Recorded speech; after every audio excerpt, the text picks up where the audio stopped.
ये कहानी है एक छोटे से गांव काशीपुर की, जहां करण अपनी पत्नी शालिनी और अपनी 10 वर्षीय बेटी के साथ एक छोटे से घर में रहता था। करण बहुत ही मेहनती और ईमानदार था। वो दिन भर जमींदार के यहाँ काम करता था। उसे काम का जितना पैसा मिलता उससे वो अपने घर की जीविका चलता था, लेकिन बढ़ती महंगाई के कारण अब उसके लिए घर का खर्चा चलना मुश्किल हो रहा था। वो बस जैसे तैसे अपने दिन काट रहा था। एक दिन करण की पत्नी शालिनी उससे कहती है, सुनो जी, अब गर्मी आ चुकी है। पिछले कई वर्षों से हम उस पुराने पंखे से गर्मी काट रहे थे, लेकिन अब वो भी खराब हो गया है। आप अब एक नया पंखा ले आओ ताकि बढ़ती गर्मियों में हमें कोई मुसीबत न उठानी पड़े। मैं एक बेबस और लाचार पिता हूँ जो अपने घर के लिए एक पंखा भी नहीं ला सकता। शालिनी, तुम तो जानती हो ना, मैं पूरा दिन काम करता हूँ, तब जाकर कहीं इस घर का खर्चा चला। पता हो, एक पंखे की कीमत लगभग 200-300 के करीब होगी, और मैं कहाँ पूरे दिन काम करने के बाद भी 50 या 100 रुपए ही कमा पाता हूँ। फिर मैं तुम्हारे लिए पंखा कहाँ से ला सकता हूँ? मेरे पास 100 रुपए पड़े हैं जो मैंने काफी मेहनत के बाद इकट्ठे किए हैं। आप उन पैसों को ले लो और बाकी के पैसे अपने दोस्त हीरा लाल से ले लेना, जो पैसे वो हमसे उधार लेकर गया था। करण अपने दोस्त हीरा लाल के पास चल देता है। वह उसके घर पहुंचकर दरवाजा खटखटाता है। फिर हीरा लाल की पत्नी दरवाजा खोलती है और करण को घर अंदर ले जाती है, जहां हीरा लाल आराम कर रहा था। करण भाई, आज मेरी याद कैसे आ गई तुमको? सब ठीक तो है? भाई, सब ठीक ठाक है। दरअसल मैं अपने 80 रुपए लेने आया हूँ जो मैंने तुमको उधार दिए थे। अब बढ़ती गर्मियों के कारण घर में सब परेशान हैं, इसलिए मुझे अपने घर के लिए एक पंखा लाना है। करण, तुम्हारी परेशानी मैं समझ सकता हूँ, पर इस घर में एक भी फूटी कौड़ी नहीं है जो मैं तुम्हें दे सकूं। तुम अपने पैसे बाद में ले जाना। तुम करण भाई साहब के पैसे क्यों नहीं देते हो? इस गर्मी में उनके परिवार को कितनी मुसीबत होती है। करण भाई साहब, मेरे पास ये कुछ पैसे पड़े हैं, आप तब तक इनसे अपना काम चला लो, बाकी पैसे मैं आपको जल्दी ही दे दूंगी। करण उन पैसों को लेकर पंखे की दुकान की तरफ निकल जाता है। वहां करण को दुकानदार बहुत सारे पंखे दिखाता है, लेकिन कोई भी पंखा 200 रुपए से कम नहीं था। अरे भाई, मेरे पास सिर्फ 150 रुपए ही हैं। अगर कोई इतने का पंखा हो तो दिखा दो। देखो भाई, मेरे पास सारे पंखे 200 से ऊपर के ही हैं। कोई भी पंखा 200 से कम नहीं है। तो भाई, आप ऐसा करो, मुझे ये 200 वाला पंखा दे दो, बाकी के आपसे मैं तुम्हें बाद में दे दूंगा। मैं तुम जैसे भिखारियों पर भरोसा नहीं कर सकता। अगर तुम मेरे पैसे देने नहीं आए तो मेरा तो बहुत बड़ा नुकसान हो जाएगा। बेफिजूल मेरा इतना समय बर्बाद कर दिया। जब पैसे नहीं होते तो क्यों चले आते हो पंखा लेने? जाओ, आओ यहाँ से। मेरे पास तुम्हारे लिए कोई पंखा नहीं है। बेचारा करण दुखी होकर वहां से घर की तरफ चल देता है और अपने मन में सोचता है, कितने दुख की बात है, मैं दिन भर इतना काम करता हूँ, फिर भी मेरे घर में कोई भी एक ऐसा साधन नहीं है जिससे घर में ये गर्मियां आसानी से कट जाएं। ना तो हमारे पास गर्मियों से बचने का साधन है और ना ही सर्दियों। आखिर क्या फायदा ऐसी जिंदगी जिसमें इंसान 2 वक्त का खाना भी चैन से नहीं खा पाता। अब मैं शालिनी को क्या कहूंगा कि मैं दुकान से पंखा नहीं ला पाया। बेचारी को मेरी वजह से कितनी कठिनाइयों का सामना करना पड़ रहा है। मेरे तो कुछ समझ नहीं आ रहा को, अब मैं क्या करूं? ऐसे ही सोचते सोचते करण अपने घर की तरफ बढ़ रहा था।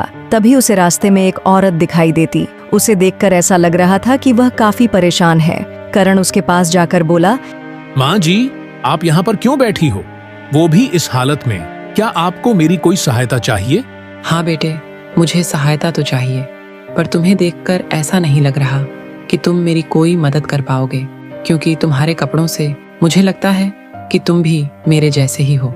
फिर तुम मेरी क्या मदद करोगे? माँ जी, अगर मेरे बस में कोई काम हुआ तो मैं अवश्य ही कर दूंगा। इसलिए आप मुझे बता सकते हो आपको क्या परेशानी है? बेटा, बहुत समय पहले मैंने एक सेठ से कुछ पैसे उधार लिए थे, लेकिन मुझे क्या पता था, उसकी नजर मेरे घर पर ही एक दिन वो अपने आदमियों के साथ मेरे घर आया और मुझसे पैसे मांगने लगा। तब मैंने उससे कहा कि अभी मेरे पास पैसे नहीं, मैं बाद में सारे पैसे लौटा दूंगा। लेकिन इसने अपने आदमियों से कहकर मुझे बेघर कर दिया। इस बुढ़ापे के कारण अब शरीर में इतनी शक्ति नहीं रही जो मैं उसके पैसे कमाकर दे सकूं। माँ जी, आपका कोई बेटा या बेटी नहीं है?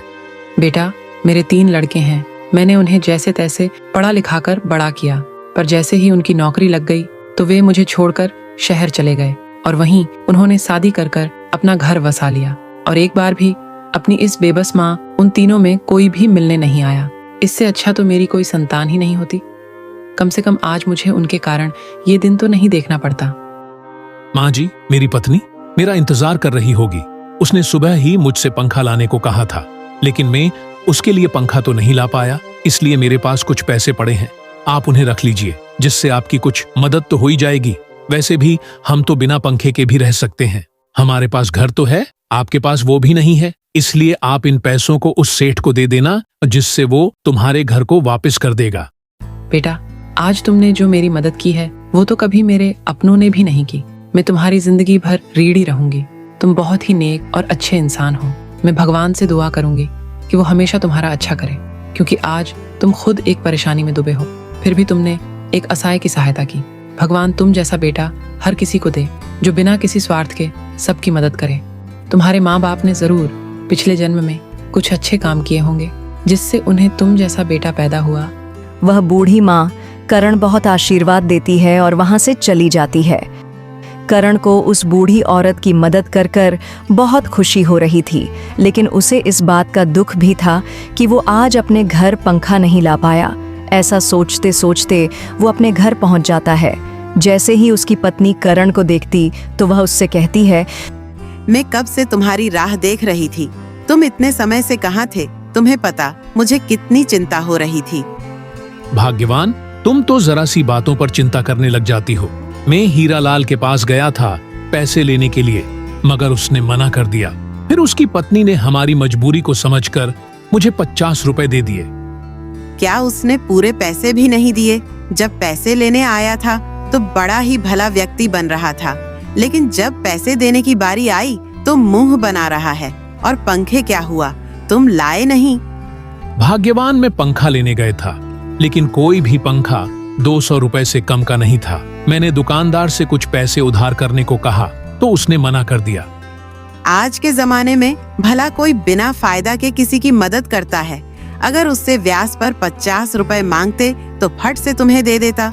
चलो कोई बात नहीं, 50 रुपए की तो बात है, कुछ दिनों में इकट्ठे हो जाएंगे। लाओ बाकी के पैसों को मैं सवाल कर रख देती हूँ। शालिनी, जब मैं घर आ रहा था तो मुझे एक वृद्ध महिला मिली।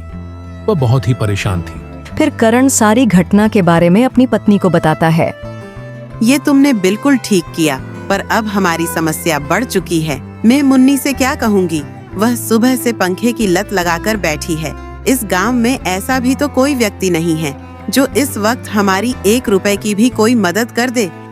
तुम बिल्कुल सही कर रही हो शालिनी। इस गांव ऐसा कोई व्यक्ति नहीं है जो बिना स्वार्थ के कोई हमारी मदद कर सके, पर वो एक बुजुर्ग महिला थी, इसलिए मुझे उसकी मदद करनी पड़ी। पर तुम चिंता मत करो, अगर भगवान की मर्जी हुई यो जल्द ही हमारे पंखे का कोई न कोई इंतजाम हो जाएगा। चलो, सुबह से मैंने कुछ नहीं खाया, तुम मेरे लिए खाना लगा दो, बड़ी तेज भूख लग रही है। मैं तो तुम्हें बताना ही भूल गई कि आज सुबह घर का राशन खत्म हो गया था।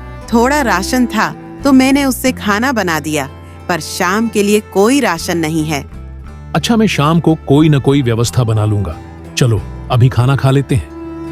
फिर वे लोग खाना लेके बैठे होते कि तभी घर के बाहर से एक आवाज आती है। शालिनी बाहर जाकर देखती है तो एक बूढ़ा आदमी खड़ा था। वह शालिनी से, बेटी, मुझे कुछ खाने को दे दो, बहुत भूख लग रही है। 2 दिन हो गए पर अभी तक पेट में एक भी अन्न का दान नहीं गया है। इस गांव में मैंने कितनी के दरवाजे खटखटाए, लेकिन किसी ने मेरी कोई मदद नहीं की। दादाजी, इस वक्त तो हमारे घर में भी कुछ भी खाने के लिए नहीं है जो मैं आपको दे सकूं। शालिनी की बातें सुनकर वह व्यक्ति अंदर से टूट जाता है और वहां से जाने ही वाला था कि तभी वहां पर करण आ जाता है। अरे दादाजी, गर्मी बहुत अधिक पड़ रही है, आप ऐसा करो हमारे घर के अंदर आ जाओ, वरना आप बीमार पड़ जाओगे। करण उस वृद्ध आदमी को घर के अंदर ले आता है और शालिनी से कहता है, भाग्यवान, तुम ऐसा करो, खाना तुमने मेरे रखा था, तुम उसे दादाजी को दे दो ताकि उनकी भूख शांत हो जाए। फिर शालिनी उस वृद्ध आदमी के लिए खाना लगा देती है। वह आदमी बहुत भूखा था, इसलिए उसने वह खाना तुरंत ही खा लिया।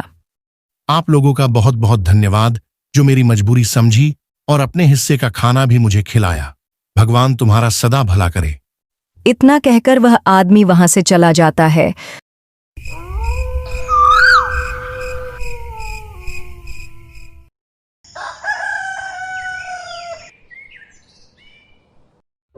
तुमने भी कल कुछ नहीं खाया और सुबह से मुन्नी भी भूखी है। अब तुम ऐसा करो, मेरे पास ये 10 रुपए पड़े हैं जो मैंने आपको पंखे के लिए देने से पहले रख लिए थे। मुझे लगा ही था कि ये पैसे आगे हमारी मुसीबत के समय काम आ जाएंगे। तुम इन पैसों को लेकर घर का राशन ले आओ ताकि घर में कुछ बन सके। करण उन पैसों को लेकर राशन लेने निकल जाता है। रास्ते में जब वह जा रहा था तभी एक बूढ़े आदमी के रोने की आवाज आती है। वह अपने बेटे से कह रहा था, बेटे मैं तुमसे कितने समय से कह रहा हूँ कि अब मेरी बीमारी बढ़ती जा रही है। अब मुझसे यह पीड़ा सहन नहीं हो रही है। तू मुझे किसी वैद्य के पास ले चल ताकि वो मेरी बीमारी को देखकर मेरा दंग से इलाज कर सके। मैं आपके इलाज के लिए पैसे कहां से लेकर आऊं? आप तो सब जानते हो मेरे हालातों के बारे में। फिर आप रोज रोज ऐसे क्यों सुनते हो? फिर करण उन दोनों के पास जाता है और उनके दुख का कारण पूछता है। मैंने अपने इस बेटे को बड़े ही लाड और प्यार से पाला है। इसकी माँ का देहांत इसके बचपन में ही हो गया था। तब से मैंने ही इसकी देखभाल की है और आज इसे पाल पोस कर इतना बड़ा किया है। लेकिन पिछले कुछ दिनों से मेरी हालत बहुत खराब हो गई ही तो ये मुझे वैद्य के पास मेरा इलाज करने लेकर नहीं जा रहा है, जिससे मेरी बीमारी पता चले और इसका इलाज मैं करवा सकूं। मैं इस बात से बिल्कुल सहमत हूँ कि इन्होंने मुझे बेड़े ही कष्टों से पाल पोस कर बड़ा किया है, पर इस समय मेरे पास इतने पैसे नहीं हैं कि मैं इनका इलाज करवा सकूं। करण उन दोनों के बातें सुनकर समझ गया कि इनकी परेशानी कारण क्या है। फिर वो अपनी जेब से 10 रुपए निकलता है जो उसकी पत्नी ने उसे राशन के लिए दिए थे। उन पैसों को वह उस आदमी के बेटे को दे देता है। इन 10 रुपयों की मुझे भी सख्त जरूरत है क्योंकि मेरा परिवार कल भूखा है। मुझे उनके लिए राशन लेकर जाना था जिससे आज हमारे घर में खाना बन पाता। लेकिन तुम्हारे पिताजी को समय पर इलाज नहीं मिला तो उनकी जान को भी खतरा हो सकता है। इसीलिए इन पैसों से तुम अपने पिता का इलाज करवाओ। वे दोनों बाप और बेटे करण का शुक्रिया कर वैद्य के पास चले जाते हैं और इधर करण बड़े ही उदास मन के साथ एक बड़े से पेड़ के पास आकर बैठ जाता है। हे भगवान, अब मैं क्या करूं? कुछ समझ नहीं आता। जब कोई मेरे सामने दुखी होता है तो मुझसे उनका दुख देखा नहीं जाता। अगर आज मैं घर खाली हाथ गए तो भाग्यवान मुझे फिर से खाली हाथ देखकर गुस्सा न हो जाए। करण ये सब अपने मन में सोच ही रहा था कि तभी वहां पर एक बुद्धिमान रिसीवर आते हैं। वह करण से, बेटे तुम यहाँ पर क्यों बैठे हो, वो भी इतने चिंतित? मैं आपको क्या बताऊं, रिसीवर में बहुत बड़ी समस्याओं से घिरा हुआ हूँ। कल से मेरे घर में खाना नहीं बना है जिस वजह से मेरा परिवार काफी दुखी है। पर मुझे अपने दुख से ज्यादा दूसरे के दुख की चिंता होती है। इसीलिए मेरे अब कुछ समझ नहीं आ रहा कि मैं अपने परिवार की समस्या का समाधान कैसे निकालूं। तुम चिंता मत करो बेटे, मुझे तेरे बारे में सब कुछ पता है। तुमको दूसरे का दुख देखा नहीं जाता, जिस वजह से खुद के परिवार के लिए तुम एक नई समस्या उत्पन्न कर देते हो। पर अब तुम्हारी सारी समस्याओं का समाधान है मेरे पास। कैसा समाधान रिसीवर? आप कहना क्या चाहते हो? वो बेटा, मेरे पास एक जादुई मटका है, मैं तुम्हें अभी देता हूँ। बेटा ये मटका तुम्हें सिर्फ रबड़ी देगा, जिसकी सहायता से तुम इस गर्मी में रबड़ी बर्फ बेचकर अपना गुजर सकते हो। और इस रबड़ी को जो कोई भी एक बार खाएगा फिर उसका मन सिर्फ इसे ही खाने को करेगा। पर मेरी एक बात को हमेशा याद रखना, ये मटका सिर्फ ईमानदार और सच्चे लोगों के पास ही टिकता है। अगर तुम्हारे पास अधिक धन इकट्ठा हो जाए तो तुम उस धन को गरीबों की सहायता और अपनी जीविका के लिए उपयोग करना। अगर तुमने उस धन को गलत कामों में उपयोग किया तो उसका अंजाम तुम्हारे लिए सही नहीं होगा। मेरी बात समझ तो आई तुम्हारे? रिसीवर, जैसा आप कहो मैं इसका उसी प्रकार उपयोग करूंगा और आपका यह एहसान मैं जिंदगी भर नहीं भूलूंगा। रिसीवर, आपने इस जादुई मटके को देकर मेरी सारी समस्याएं दूर कर दी। फिर करण उस मटके को लेकर अपने घर की तरफ चल देता है। जब वह अपने घर पहुंचता है तो उसकी पत्नी गुस्से से उससे कहती है, क्यों जी, आ गए? आप आज भी पैसों को किसी मदद करने के दे आए। घर में खाने के लाले पड़ रहे हैं, लेकिन तुम्हें तो समाज सेवा की पड़ी है।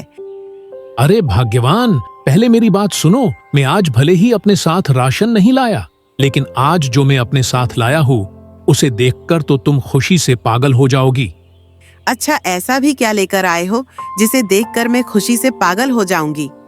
फिर करण उस मटके को शालिनी के सामने रख देता है और उसे सारी बातें बताता है। करण की बातों को सुनकर शालिनी खुशी उछलने लगती है, अब मानो कि उसकी खुशी का कोई ठिकाना न हो। और फिर करण उस जादुई मटके से कहता है, हे जादुई मटके, तुम मुझे थोड़ा सा रबड़ी निकाल कर दो। फिर थोड़ी देर में उस जादुई मटके में रबड़ी आ जाते हैं, जिसे खाकर वो आज अपना पेट भरकर सो जाते हैं।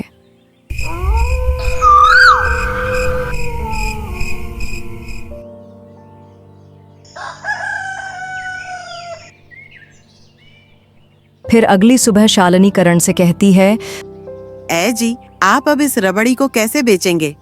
भाग्यवान मैं आज से इन गर्मियों में गांव के बाहर छोड़ आए, पर अपनी दुकान खोलकर रबड़ी बर्फ बेचा करूंगा। फिर करण इन गर्मियों में अपनी रबड़ी बर्फ की दुकान खोलकर बेचने लगा। रबड़ी वाली बर्फ ले लो, रबड़ी वाली। अरे भाई करण, 5 रुपए की मेरे लिए भी लगा दो भाई। हाँ जरूर, एक बार खोओगे तो बार आओगे। हाँ भाई, सच में तुम्हारी रबड़ी को तो खाकर मानो ऐसा लग रहा कि बस इसे ही खाती रहूं। लोग भी करण की रबड़ी वाली बर्फ को काफी पसंद कर रहे थे। अब लोगों की जबान पर सिर्फ करण की रबड़ी का ही नाम था। लोग तो उसकी रबड़ी वाली बर्फ को खाकर बहुत आनंद अनुभव कर रहे थे। ऐसे ही उसकी सारी रबड़ी वाली बर्फ बिक जाती है। इसी तरह कुछ समय बीत जाता है। करण की दुकानदारी पहले से कई गुना बढ़ती जा रही। यह सब देखकर उसका पड़ोसी विजयपाल करण से जलने लगता है। एक दिन जब करण अपनी दुकान पर जा रहा था, तभी विजयपाल उससे कहता है, अरे भाई करण, तू मुझे यह बता कि लोग तेरी रबड़ी वाली बर्फ को लोग इतना ज्यादा क्यों पसंद करते हैं? तू ऐसा क्या डालता है उसमें जो तेरे दुकान पर आते ही लोगों की लाइन लग जाती है? इस गांव में और भी बर्फ वाले आते हैं, लेकिन वो तेरे बराबर कभी भी कमाई नहीं कर पाते। ऐसा कुछ नहीं है विजयपाल भाई, सभी लोग जिस तरह आइसक्रीम बर्फ बेचते हैं, मैं भी उन्हीं की तरह बेचता हूँ। बस भगवान की कृपा से लोगों को शायद मेरी ही रबड़ी वाली बर्फ अच्छी लगती है। ऐसा कहकर करण वहां से चला जाता है और विजयपाल वहां पर चुपचाप खड़ा यही सोचता जाता है कि कुछ तो गड़बड़ है जो करण मुझे बताना नहीं चाहता। इस गांव में और भी तो लोग बर्फ बेचते हैं, लेकिन सब इसी पर ही क्यों खाने जाते हैं? ये करण जैसा दिखाता है वैसा है नहीं। ये अंदर से बड़ा ही चालू और चतुर किस्म का व्यक्ति है। पर मैं भी देखता हूँ ये मुझसे कब तक सच छुपाएगा। एक ना एक दिन तो मैं सच का पता कर ही लूंगा। मैं इसे कभी भी अपने आप से अमीर बनने नहीं दूंगा। फिर विजयपाल करण के घर पर निगरानी रखने लगता है। इधर करण भी अपनी बर्फ बेच कर आ जाता है। वह अपनी पत्नी से कहता है, ये लो शालिनी, पैसे इन्हें सवाल कर अलमारी में रख दो और कल तुम मुन्नी के लिए एक कूलर ले आना, जिससे मुन्नी को गर्मी न लगे।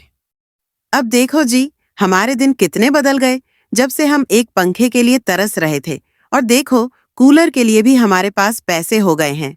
अगर ये जादुई मटका हमारे पास न होता तो शायद इतने पैसे हम कभी भी इकट्ठा नहीं कर पाते। पापा, आज आप मेरे लिए इस जादुई मटके से रबड़ी मंगा देना। मेरा रबड़ी खाने का बहुत मन कर रहा है। हाँ जी, मेरा भी रबड़ी खाने का बहुत मन कर रहा है। फिर करण जादुई मटके से रबड़ी मांगा लेता है। ये सारी चीजें विजयपाल देख रहा था। अच्छा, तो ये बात है। इस जादुई मटके की बदौलत करण इतने सारे पैसे कमा रहा है। किसी तरह ये जादुई मटका मेरे हाथ लग जाए तो मैं भी बहुत सारे पैसे कमाऊंगा। ऐसा कहकर विजयपाल अपने घर की तरफ निकल जाता है और घर जाकर वो रात होने का इंतजार करता है।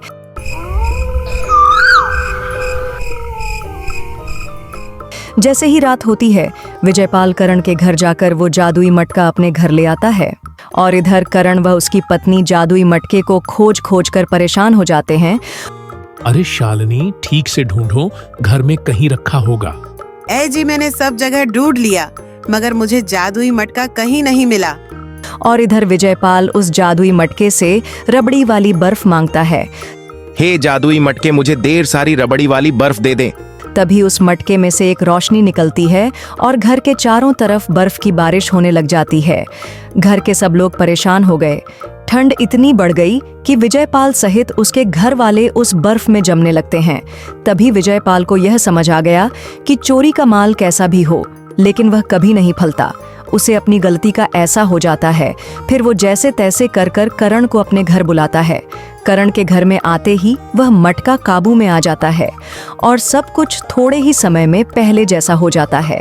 इस घटना से उसे समझ आ गया था कि चोरी का माल जैसा भी हो, लेकिन अपने लिए कभी अच्छा नहीं होता।